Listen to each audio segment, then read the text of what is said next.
Hey ghosts.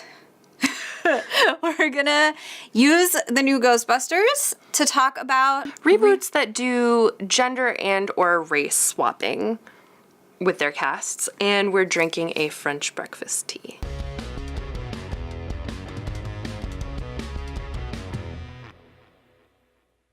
The reason gender swapping existing characters is important is because so many beloved characters that continue to have material put out about them are white men. Yeah. So we see this a lot in comics when, somebody new takes on the mantle. Like with Riri Williams as the new Iron Man, it's a way to kind of even out the roster. Mm-hmm. And because these characters already have like built-in belovedness about them, Yeah, they have fans. You sort of get to co-opt that a little. And some people think that's a good thing, and some people really resent that being done because they feel like that the gender or skin color of a character is an essential feature to loving them. And that's how the Ghostbuster trailer became the most hated video of all time on YouTube. Yeah, because for some reason, it was vitally important that those four characters continue to be men. Even though you can watch the other Ghostbusters films still. We didn't, collect them all and burn them or anything. They're not erased from the face of the earth. I've recently heard the casting director who cast Mr. Robot talk about the process of casting that role of Elliot. And they read a bunch of other actors for the role, and he said it's hard to look at some of them when they say the lines, "I'm very different."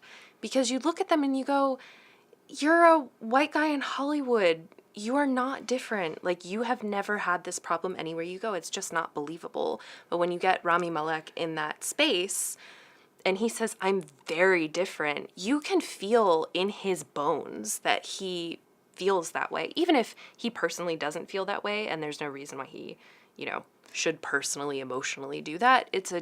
We get a deeper insight into that character. I think part of the tension may be that white men getting for years and years and years and years forever all of the representation in so many varied and unique ways, they get to feel that they're very different one from each other in the way that all black men don't. They feel that way internally, but they aren't treated that way. Mm-hmm. That white men get treated as individuals and everybody else gets treated as part of whatever their special interest group is. Mm-hmm. Mm-hmm. And so, every one of those male actors is saying to the camera, "I'm very different," and feeling it. Yeah. And we all feel different. Yeah. That's what's so relatable about that character. And so then when you say that to a person, no, you're not that different, actually. All the TV shows that exist right now star white men.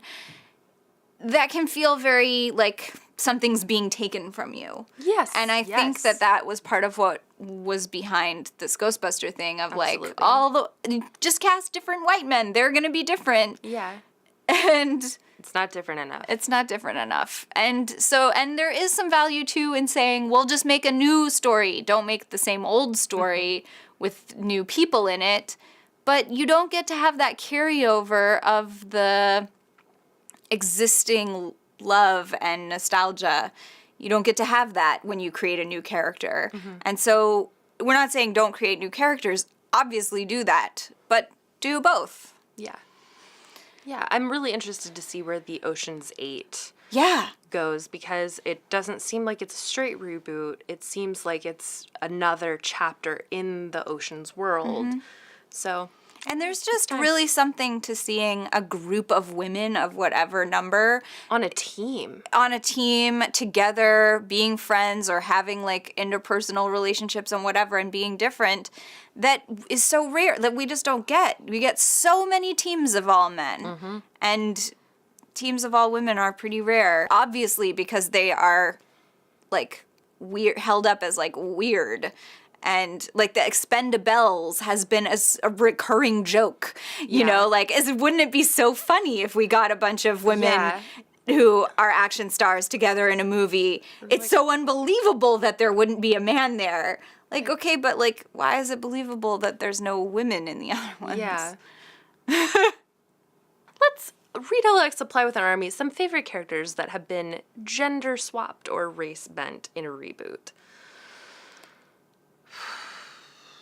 I think we should read M from the James Bond I'm into series. that. Like, I think that she should write, now that she's retired. Yeah, Judi Dench's M. Well, retired. Retired. Super retired. Retired, like, you know, I'd like to read, like, what went on behind the scenes. Yeah. Like, her version of... The confidential briefings. Yeah. I'm into that. I guess I'd like to elect Riri Williams Yeah? because she is a genius. And I don't know a lot else about her. She's, like, kind of... I mean, if she's gonna fit into the Iron Man suit... mentally and emotionally, Yeah. then she's gonna have some balls. She's gonna have balls. some She's gonna have some public speaking skills. some ovaries. Yes. So Some yeah, brass ovaries. that's who you want Yeah. to vote for. But I also just really want to give Holtzman an army. An army of ghost fighting Yes. super scientists. Yes. Yes. She could just make an army. I mean, she could just engineer an army. She could, but we could also give her. Yeah. We'd give her the tools to make an army. Yeah, Sure. she totally would. She Yeah. totally would. Ugh.